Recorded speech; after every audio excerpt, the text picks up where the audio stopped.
All right, everybody, welcome back. Audra, I don't know, what is this, like the 10th, 11th, 12th installment of the Small Business Innovation Happy Hour? Does that sound about right to you? Yep, I think that sounds right.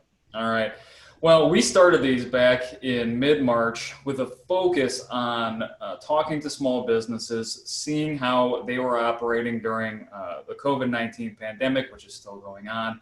And as we've gone through the progression of our meetings here, we've learned a lot from those small businesses. We've learned a lot from all the people that have joined these calls. But the conversations have also adapted and changed based upon all the different happenings that are going on at this point in time. And we've had people on from Florida, we've had people from Cincinnati, Columbus, Cleveland, and so the conversations. There's a lot of shared experiences, but I think one of the common trends that we've seen with all small business owners, with all entrepreneurs, is that we are very focused on taking action. We aren't content just to sit back and hope that things turn out well. We've really wanted to focus on how can we make our future, whether that's next week and trying to meet payroll, whether that's next quarter and still hoping to be around, or making long-term change for the future. So today, what we really wanted to focus on is advocacy and what that means from the small business owner's perspective. And I don't want to take this conversation in any direction that I see fit. I think we need to turn it over to the small business owners that are joining us today. So Myron, if you wouldn't mind giving us a introduction for yourself and your company, and then we'll go ahead and go to Steve. Okay. Thank you very much, John. Once again, my name is Myron Hughes, and I'm the owner of Blue Rose Supply, and we are a facility solutions company, distributing a variety of different products and material throughout the greater Cincinnati region, and in some cases throughout the entire U.S. Right now, again, we're servicing the greater Cincinnati area, but also sending products to about 5 other states and looking to grow from there. We've been in business for roughly 4 years and just continue to grow and expand our product offerings. Wonderful. Steve? Thanks, John. I'm Steve McEnery. I'm with Mac Construction. We're a family-owned and operated commercial construction company. We've been in business about almost 40 years now. We service the region, Ohio and surrounding states, and our main focus is a client-driven business and not a project-driven business. So we focus on what existing clients we have and what they need us to do, and we service them the best as we can, and we do a pretty good job because we don't need to market or anything like that. And over the past 40 years, we've had long-term relationships with almost all our clients. So grateful to be able to work with my family, grateful to be a part of this small business community, and I'm grateful to be here. Thank you.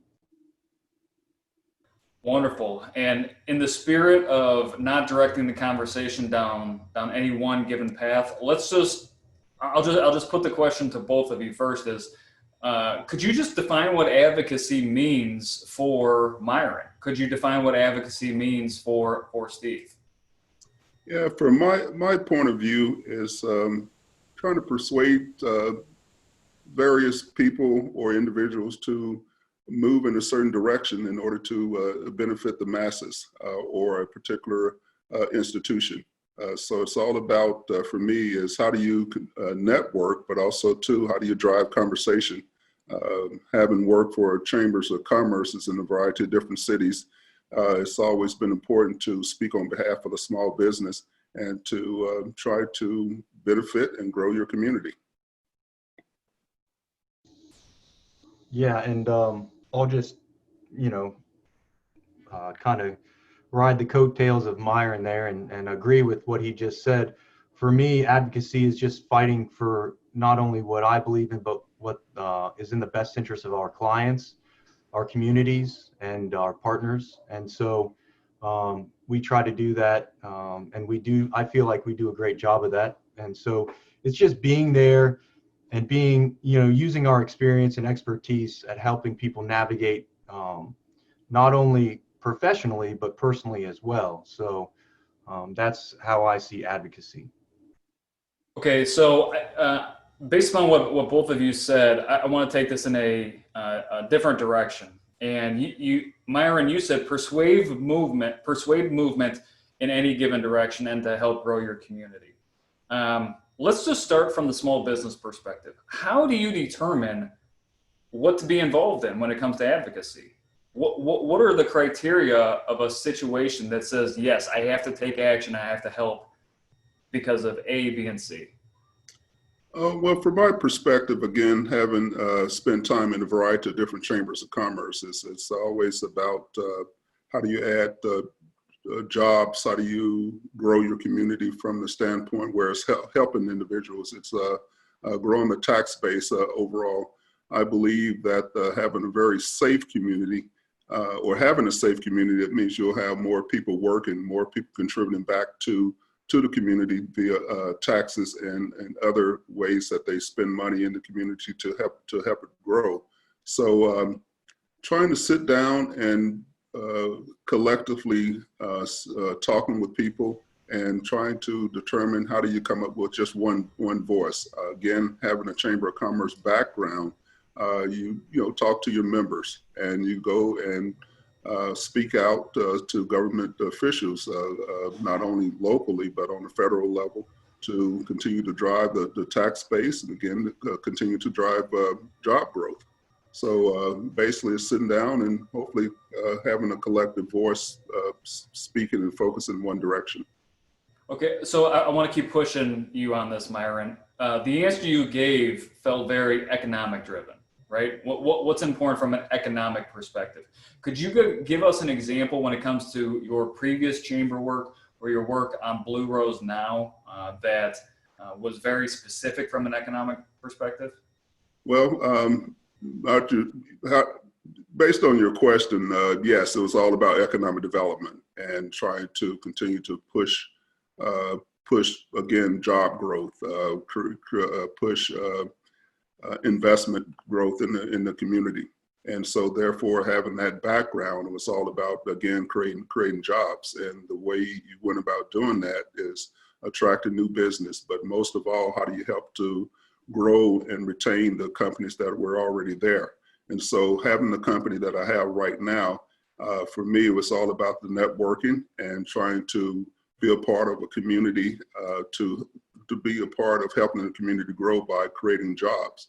So therefore, that's what I'm really focused on now. Not only how do we drive revenue, but also too, how can I play a vital role in the community by adding jobs and giving people an opportunity to be employed and hopefully to give back to the community through their interaction with other leaders, other people in the community. So again, it's about growth and making sure you have great job opportunities for the community as a whole.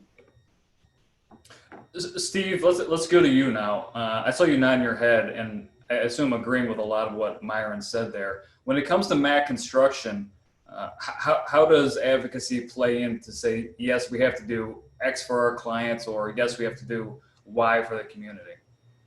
Well, for us and how we were raised, within the family and how we were raised through the company as it's grown, we just want to do the right thing.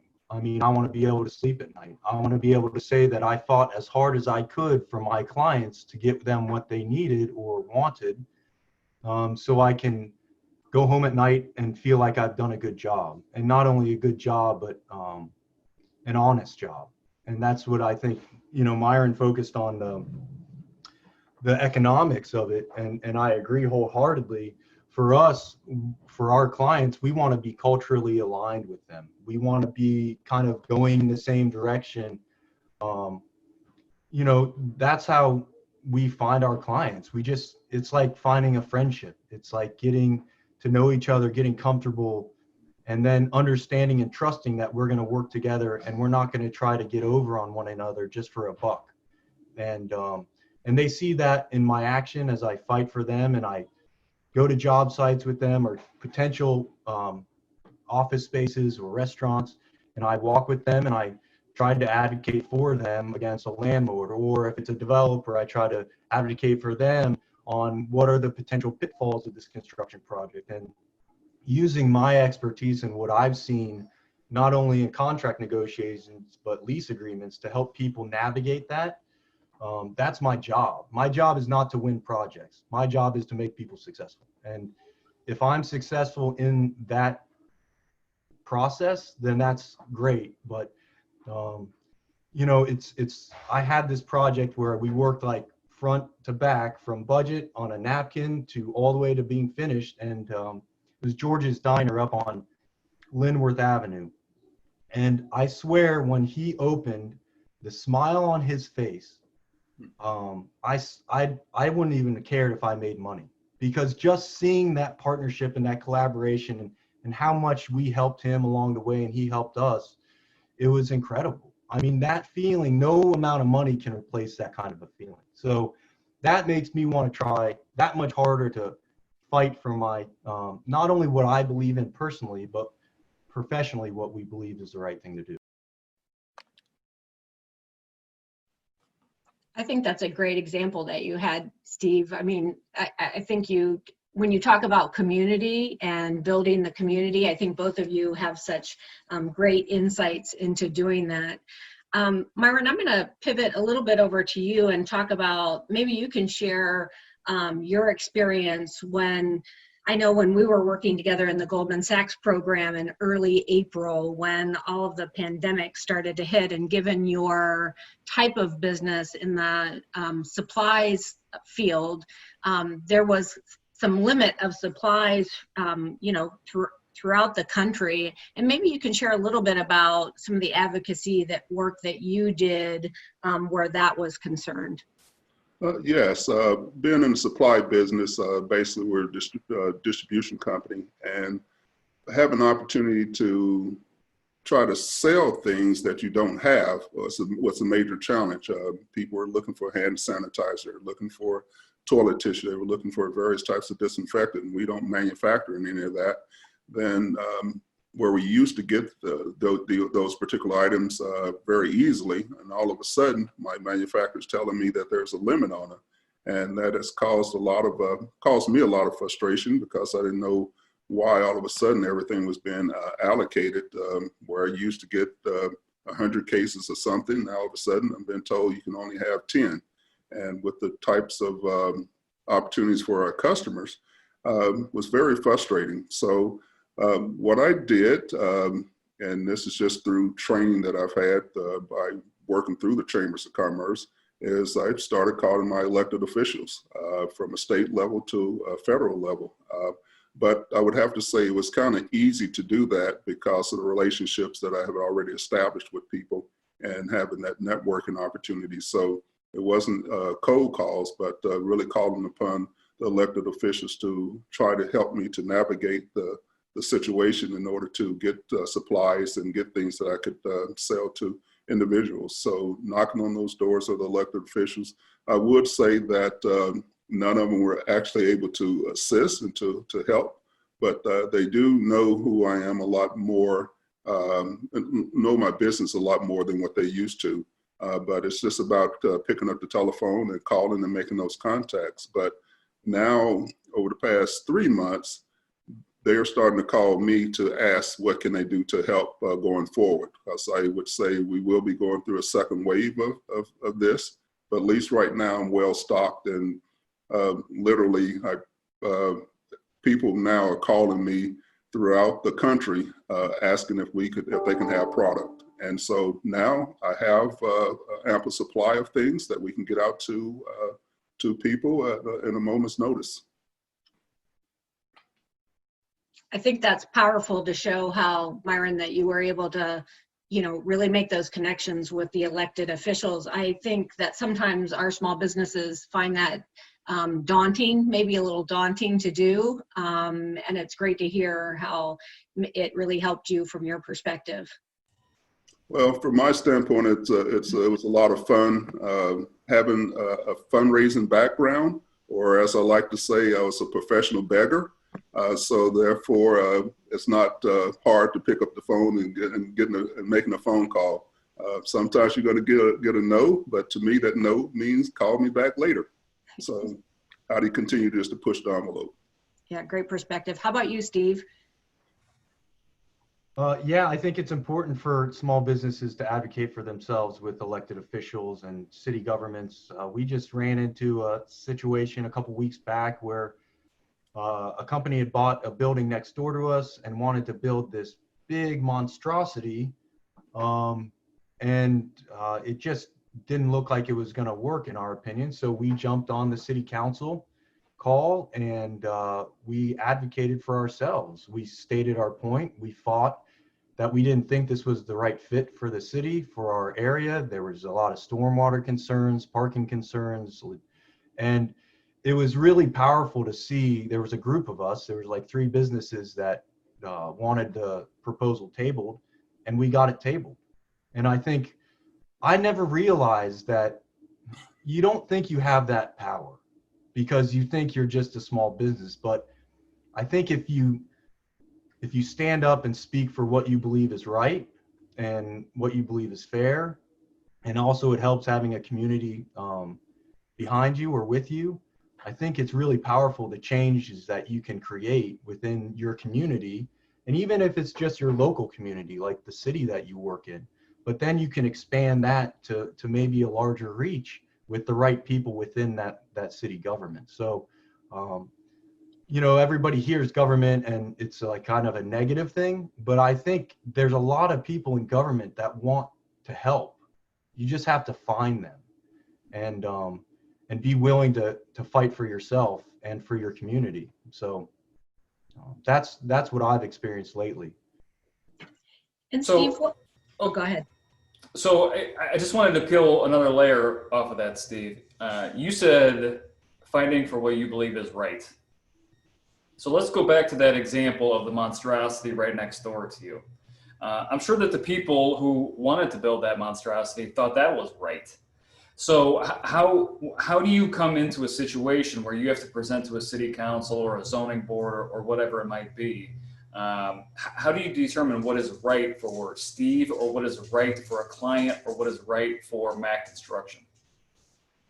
Well, we determined that looking at it, we were going to be negatively impacted, and not only us, but the properties around us because of the stormwater issue. So we already deal with flooding in our lot because there's so much paved surface. Well, they wanted to add more paved surface. And then there's a railroad museum in front of us, and they can see the railroad from where they're at. Well, this building would have blocked that. So, when we raised our concerns, the railroad came right after that and voiced their concerns. And then one more owner voiced their concerns. It just wasn't the right fit for the community. And we've been in Worthington for years. I grew up in Worthington. We've been in Worthington as a business now for, I don't know, 8 years, 10 years, or 8 or 5 or 8 years. And you just get a feel for what's right. And what they were trying to do just didn't fit what the community feel was. Well, I was just going to say, Steve, for you, and I know Myron, you have, the economic development background, but Steve, for you, from having grown up in your family business, how did you feel about advocacy pre Goldman Sachs program, for instance? Did you see it differently once you got into the program and built those relationships? And did you see advocacy differently? Yeah, I mean, I saw it as more accessible.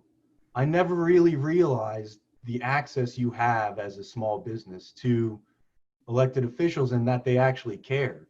But when you started bringing in the panelists, it was like, well, they're actually giving me their email address and their telephone number. And, a lot of the people in my class or the cohort knew and had relationships with the city elected officials. And it opened my eyes to see it as more accessible for me. I just thought, well, who am I?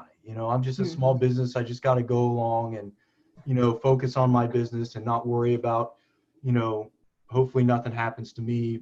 And it's just, I never really saw it that way because for a long time, I wasn't making a lot of the decisions in the company. So, but for me, it was really important. Goldman Sachs showed me that advocacy is just not for big companies or big foundations. It's for small businesses, and the power of the Goldman Sachs community, I found, is incredible. I mean, it really is. When I mention I've been in through the program, you get calls back, and that's a really powerful thing.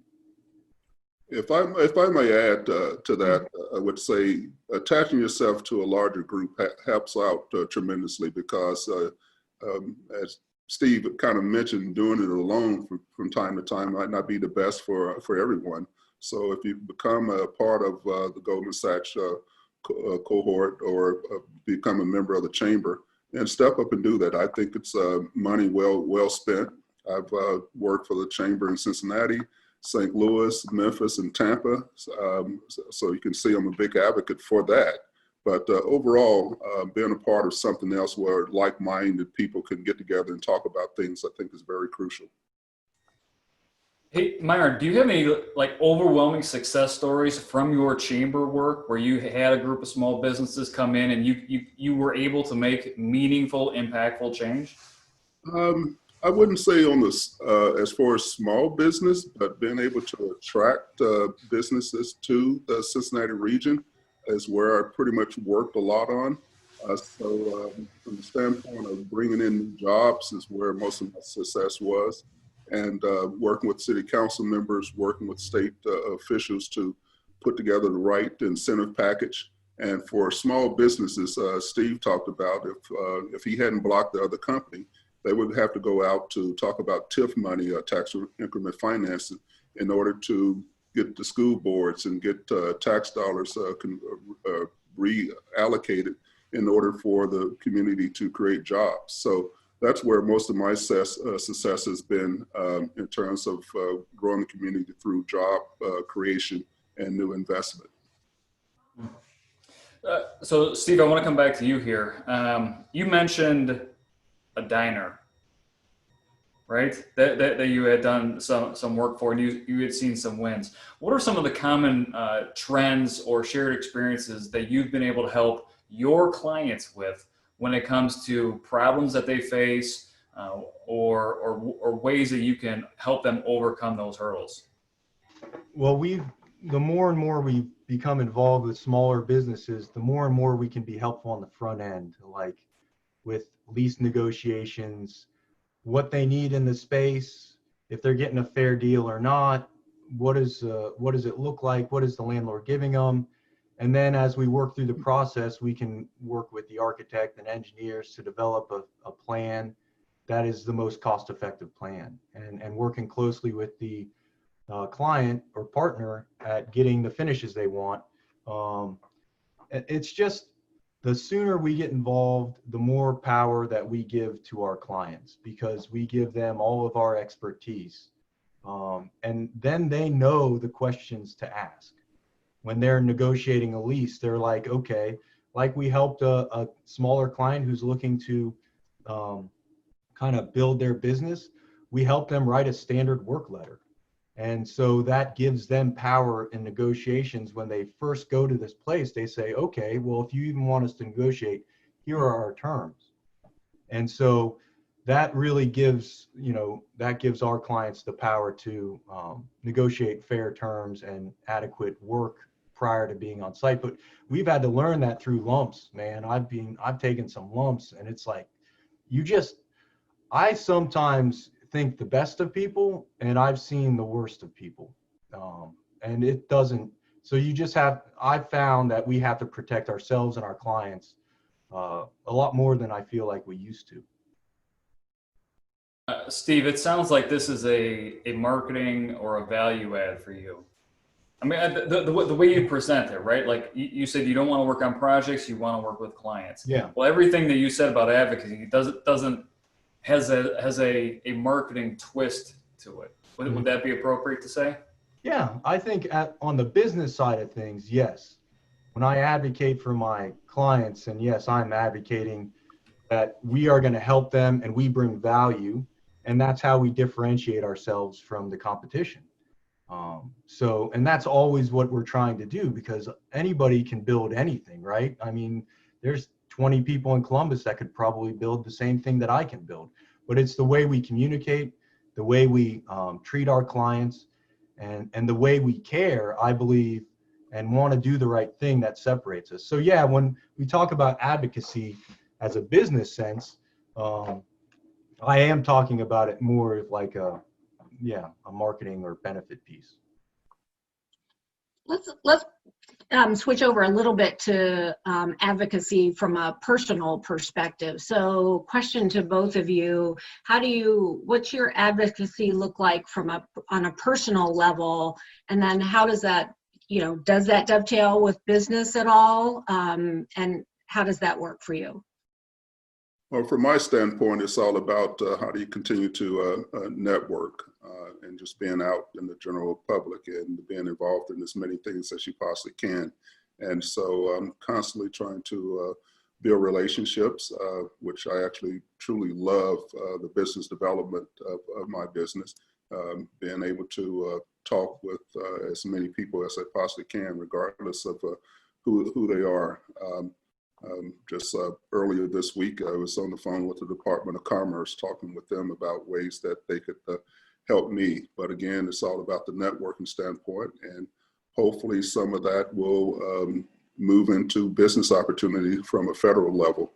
And so again, how do you continue to network and continue to put your best foot forward at all times? What we have within my company, we have this thing called Blue Rose Lift, and LIFT is LIFT, which stands for leadership, integrity, focus, attention, and trust. And that's part of our core values. And that's what I want to continue to show people and continue to push that out to as many people as we possibly can. So it's just about networking from a personal satisfaction, which at some point, my hope is that'll turn into business. So I never ever do any cold calls. I don't like doing that. Hopefully my network base will be able to carry me to the level that I want to be at. And Myron, oh, go ahead. I'm sorry, Myron, is there a difference between what you personally care about and advocate for and what Blue Rose advocates for? No, not at all. I am Blue Rose, and so therefore my personal focus is about helping people, and that's where I look at Blue Rose. We're a provider of a lot of different products, and I jokingly talk about that everyone uses something that I sell. Because I'm quite sure everybody on this call today is using toilet paper at some point. So therefore, we're out there to try and make a difference and to help the community as a whole. But I would say that's my personality as overall, is being true to myself, and that's what I want to carry over as part of my business. Audrey, you had something you wanted to say. Yeah, I was just gonna ask Myron about, I know, Myron, that you have a lot of passion for the arts and different organizations that you are a part of in the Cincinnati community, and how do those figure in? I mean, you do a lot beyond the business piece, and I wondered how that worked for you. Well, it's sort of what Steve talked about, is because I do generally care about Cincinnati and want to be involved in as much as I possibly can here in the community. And that actually helps me with my networking overall. But it's about, for me, having fun in everything that I do. I want to enjoy myself, but also too, I want to give back. Part of the reason of starting a company is to be able to, what I said earlier, to employ other people so they can help to give back to the community as a whole as well. And overall, I want to try and figure out how does Myron make enough money so we can start to create foundations so we can help people to go back to school, how to continue to donate money to nonprofits. And so that's the passion that I have with giving back. I would tell anyone, since I've lived in a lot of different places, I'm from Alabama originally, and have lived in several places. I'd like to say that in order to get to know a community, you have to get involved in it. And so that's the passion that I have, is giving back as much as I possibly can. And I know at some point, things will come back to you. It's all about just me being who I am, and hopefully that will help others. And how about for you, Steve, in terms of your personal passions?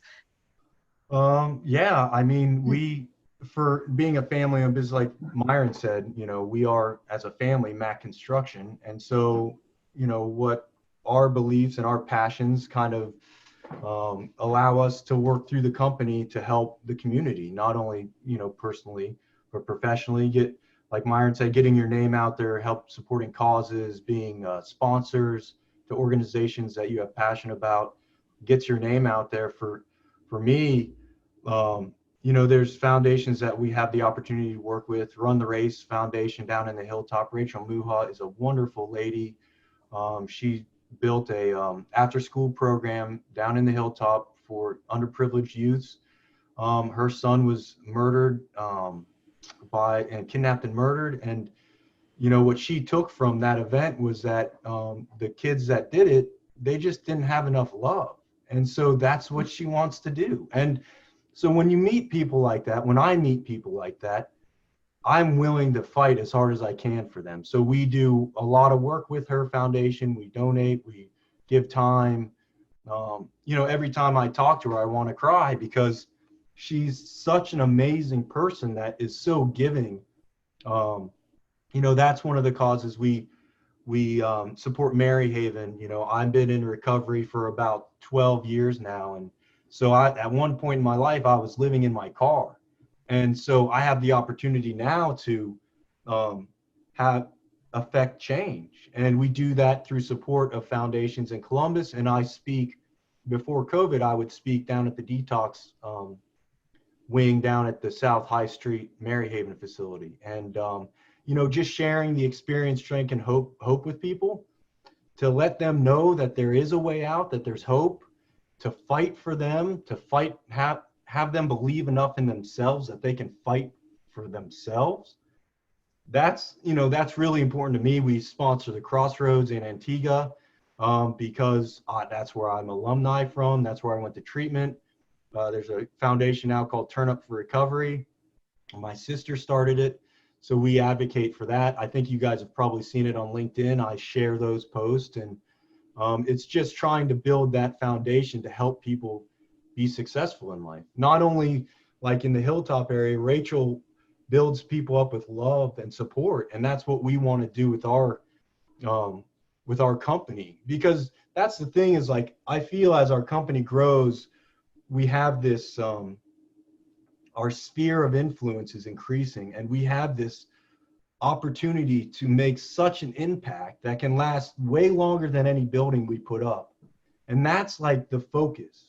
I think Myron's alluded to it earlier. Like, if I do what's right and I do what feels right and I know it's a good cause, it will all come back to me. I'm not worried about that. If I'm just a good person and I focus on doing the next right thing, then I don't have to worry about chasing work. It's all going to come around. It's just about being an integral part of that community, being supportive, and doing what we can. And, that's why I find such a joy in being part of my family companies, because we have this opportunity to really support things that have directly affected us.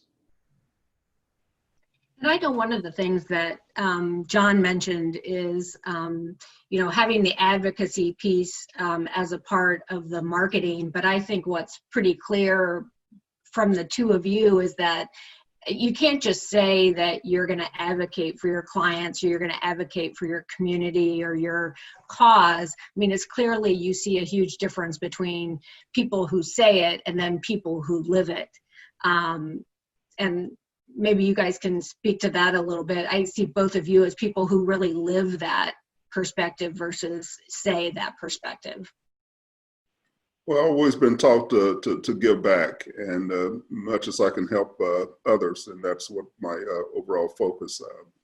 As I talk about the community a great deal, because most of you who met me know I'm a very big guy, but I still believe in safety, and I think that the better our communities can be, with everyone being employed, being involved, therefore the quality of life for the community becomes a lot better. And that's what I really try to focus on. I just, all the communities that I've lived, I've tried to give back and tried to be a model citizen, trying to not only volunteer, but I'm a mentor and still have individuals from various places that I've lived to continue to reach out to me. Most people ask me, who don't I know? It's just a matter of how do you continue to to be the best person that you possibly can be. So to me, helping and advocating for the community or for certain causes seems just like breathing to me. It's just something that comes natural. Overall, I'm a very shy person, but just like people as a whole, and that's what I try to continue to convey to other people, is that I'm a gentle giant for the most part, and one of my friends called me a kick-ass teddy bear. So I'm not sure how she got that, but I just try to give back and be as helpful as I possibly can. I would agree with that statement. And Steve, did you have something you wanted to add to that? No, I agree. I like what Myron said. Just if you think about it, you can say help others, and there's so many things you can put behind that next word or that next action. I think for me, if I start with the help others, whatever I put behind that, as long as it's coming from a place of love and support, it's going to be successful. No matter if it looks like it now, or if I can't see it and I just have to trust. That's what it is. I think Myron, it comes from the same, you just feel it in your heart. It's like he said, it's just like breathing. It's just part of him. And that's, I think when you get to that level of, being that genuine and open and honest, I think it shines through. And I think you don't really need to promote it. You just need to just be. And it shines through. So you can tell that about Myron. I mean, you can. So thank you, Steve. Okay, so I want to make sure that we have about a dozen people on here. If there's any questions or comments for Myron and Steve, I want to make sure that we have the opportunity to get to those. I know I'm going to sound like a jerk when I say this, but is there any structure that you put around advocacy or how you treat other people? And I want to come back to this because in Goldman Sachs, we talk about processes and operations, right? And we can be very proactive in voicing our opinion to help others. We know what feels right in certain situations. But Myron, you said you put the Blue Rose Lift program together. So what do we have to do from a structural component to make sure that advocacy doesn't go by the wayside and it's something that has a long lifespan to it?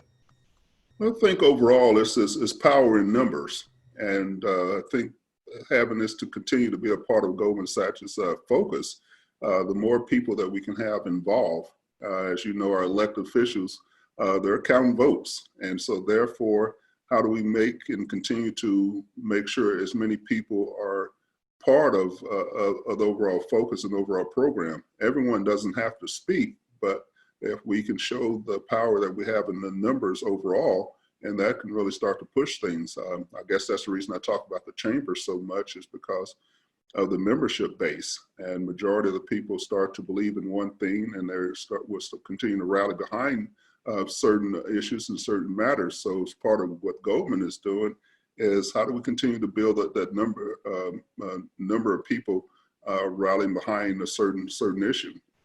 Just what we're doing here today, I think it's important. We have a few people on the call, but how can we continue to grow those numbers and just continue to talk with each other and continue to try to leverage the power that we currently have. Steve, any thoughts on that? Yeah, I think structure, around the advocacy can create, it kind of allows you to ingrain it into the culture of the company. If you have, like Myron has the lift, that's just part of the company. So it's just ingrained and it's culturally set in. So it doesn't take a lot. You don't have to be actively working on it. You just have to be who you are, and then that structure that you've placed around the advocacy just kind of works. For us, we try to get our guys out and find causes. Before COVID, we were making a really big push to get guys out and have like a day of service where we go and help other people, have that kind of structure. Since COVID happened, things have been different. So, but after things go back to whatever the normal is going to look like, that's what we want to do. We want to have structured time where we send our guys out to be able to experience that, because maybe if they have a positive experience, maybe they'll go out and do something else on their own. And, you know, you build that momentum behind it. So having structure does help not only integrate it into your culture of the company, but it also helps kind of set time aside for people that are busy to be able to go and do those things and advocate the way that typically they may not have time to do. Audra, do you have any great experiences either from your time with the Cincinnati cohort or the Columbus cohort where like something just clicked for you that a scholar was doing when it came to advocacy? Well, I think my more recent kind of really aha on advocacy was really, in working with Myron. And, we work together, most frequently in the most recent future about what you were doing, just to get more supplies. And I thought that you really took the initiative, and I thought that was great. I do think my work with some of the other smaller businesses kind of really follow along the lines of what Steve talked about, is that, there's a feeling, I think, for small business where they don't feel empowered. And that, if I call or if I try and reach out to make a difference, it's not going to happen. But I do think that, the whole issue of, taking the first step and finding your community is really a great one. And there are all kinds of different ways to create communities around advocacy issues, which I think is a big thing. We all, I think everybody on this call knows Letha. Right? Yeah. Bake Me Happy. Yep. Yeah. So, she's in the news, every other day. She's doing great work. But I specifically remember when we had our advocacy panel in late November of last year, she raised the issue about tips being taxed, especially when they are done via credit card. And, I've heard her speak maybe 4 times since then. And she still talks about that every single time. So I do think that the speed of what Myron was able to do, working up through the elected official chain, is good. But sometimes you have to beat this drum a long time before any meaningful change really happens. I would also add into the fact what Steve said, and I'm sorry, I'm pointing over here because this is where you are on my screen, Steve. Who am I? Right? I'm just one small business owner. But think about Letha's example there. It is every restaurant, it is every bar, it is every salon, it's every, 90% of the small businesses out there that accept tips are doing it via credit card. And it's not just a small issue when you look at it at that point in time. And how many more jobs or how many bonuses could be paid out to their employees if we can work to achieve that one goal that she's been beating the drum for so many times. And I think, I would also add to that, John, I think that's about being intentional, right? And we talk about that, in the program, just about running your small business all the way around. The intentionality that you set for all parts of your business, and Myron, the way you did that by defining lift, and Steve, the way you do that by setting, the example of what your family does and asking your employees to kind of follow along with that from a cultural perspective, I think it is really an important piece of it as well. And so, and that's another piece of working on your business and being intentional about the way you handle your business. And if I might ask a question for the two of you. So, and it goes back to the question that John asked Audra, in that, small businesses and being involved in the community. And I'm comfortable saying that there are a lot of small businesses doing amazing things in the community, with the community above and beyond what they do every day. But you don't often see them sharing that news with the world. They just go about and do it. But when you look at most major companies, they tell you what they're doing about social justice and their commitment to the community on their websites. But you don't see that much on small business websites. So why do you think some companies may be reluctant to tell their story? Because it's so much more than, I'm running a restaurant. I'm running a restaurant and creating jobs for kids that need the experience. Can you guys provide some thoughts or insight into why that is? Well, from my standpoint, I would have to say most small businesses can't really afford to do a whole lot. So when you start to advertise or promote the great things that you're doing, all of a sudden you start getting overwhelmed with other requests. And so therefore, a lot of people are very nervous about doing that. I would have to say when I first started my business, I did one little thing, and next thing I know, I had 5 people to request a donation. And I couldn't afford to do that at that particular point in time. I would have to say, not that I could afford to do it now, but I see the opportunities now that we can step up a little bit more than what we have in the past. But I just think people are afraid that more and more people will start to knock on the door and asking for requesting donations, sponsorships, and all those types of things. I think maybe it has to do with time. Maybe they don't have enough time to promote that. I know we do stuff all year round, and we don't really, I'm not on LinkedIn that much. I've been on LinkedIn a lot more, but we have like an Instagram account, a Facebook. We just don't, we don't have time, and we don't have money to pay somebody to do that. So, and it may be that, it may be a little bit of humility. Like, I don't want to like toot my own horn, because then it takes away from some of the good that I'm doing, because then am I doing it for the good or am I doing it for the other reason? And so for us, we like to keep that kind of private. I know on our website, we do promote the people that we work with. We just say these are organizations that we stand behind, and we give links to each of the organization's website, and we just support them. That's all we say. You don't, for me, it's almost like against, I don't know, it's against my nature to say things like that. I wanted to bring that up today because I like the foundations we work with, and I think getting them exposure is important. But what we do for them, sometimes, like I said, you may not have time to do it. And then for us, it's like we're kind of a private family to begin with, so we don't like blasting our own horns too much. Rhea, would you add anything to their answers?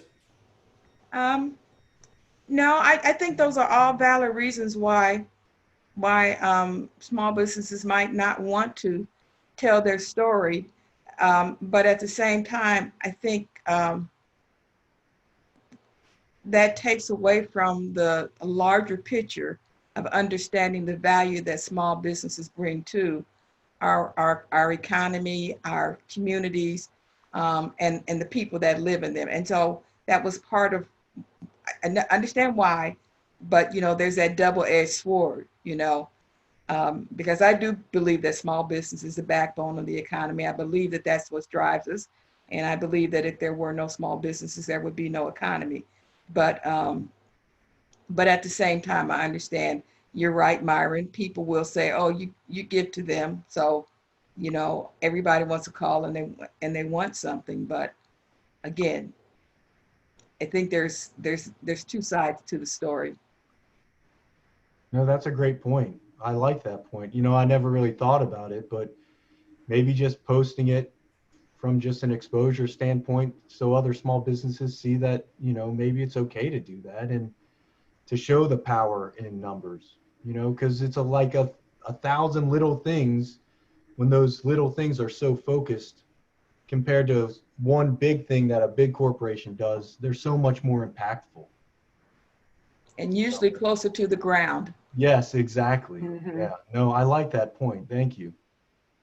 Well, and I think to Rhea's point, it certainly helps to show your really authentic story, not a made up story about, oh, here's who I support, but more along the lines of, you know, the why behind it. And, you know, if it's one thing I know about all the small businesses that I've worked with, is that, you know, there is most definitely a why behind most of the advocacy work that's being done. And I think that's a big piece of it too. And I know we're getting close to time. I want to, again, open it up. If anybody has any questions, I'll just give a quick second. Anyone want to chime in? Well, let's do this. Myron and Steve, if you would give maybe all of the small businesses a perspective, if they were looking to really you know, get involved in some level of advocacy, whether that be on an elected official, maybe a regulation, where would you say a small business would start if they just really feel like, hey, I really believe in the power of advocacy, but I'm not quite sure where I start? What would be your advice for them? Well, again, I talk a lot about the chambers of commerce. I would say if you're not a member, to become a member. And then if you haven't met the CEO or the president of that chamber, to set up a meeting with that particular person, to go and talk with them and have them to introduce you to a couple people and to start the networking from there. Again, I look at it from the standpoint to develop the relationships now. So therefore, when you really have something interesting or something that you have a passion for that you really want to push, it'll be a lot easier to go back to that person because you already had a relationship with. It was just for me, just last night, for example, and I hope you don't mind me using his name, but I have a good relationship with the U.S. Congressman Brad Wimstrom. And there was a old basketball game on last night, the University of Cincinnati versus the University of Louisville, which I played, and this is back in the 80s. And it was on the YouTube, and I received a note from him saying he enjoyed watching this old footage. But just the standpoint that I know if I really needed something to be pushed, I have a phone call that I can make, and it won't be a cold call. And so how do you start to develop those relationships now and not when you need something? Yeah, great perspective. Steve, how about you? For us, being part of, kind of like Myron said, being part of those organizations in construction, it's the Builders Exchange of Central Ohio. We're also part of the Conway Family Business Center, and they help navigate kind of family business issues, and you can network within that group of people and get support.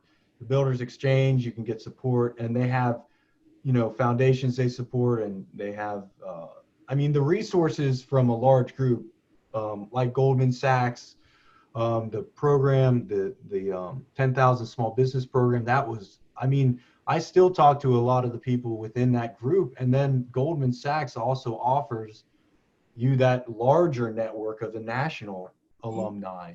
So if there's something you want to post on that app that they have, and you get enough people behind it, you're going to find somebody who knows somebody to be able to run it up the line. And so Myron was saying, you know, strength in numbers and using your local organizations, and I completely am behind that. I mean, I think it's been really helpful for us to join those organizations to help not only understand some issues that we may not have the resources to afford to pay somebody for, but just having that support and being able to have a path to advocate is really important for us as well. Great. Thank you. And I just, you know, I really appreciate Steve, you and Myron, your perspective and sharing that with us today and giving us all a view into the way you see advocacy and the things that you advocate for. You know, what you show, I think, to all of us is that, you know, with intention and with, you know, with, you know, really genuineness and authenticity, you really bring what it is to be a great advocate to the forefront. So I want to thank you. And then I just saw from our chat, someone's adding that there's a nonprofit called Small Biz Cares that provides a platform for small businesses as well. So thank you. I think that's a great avenue as well.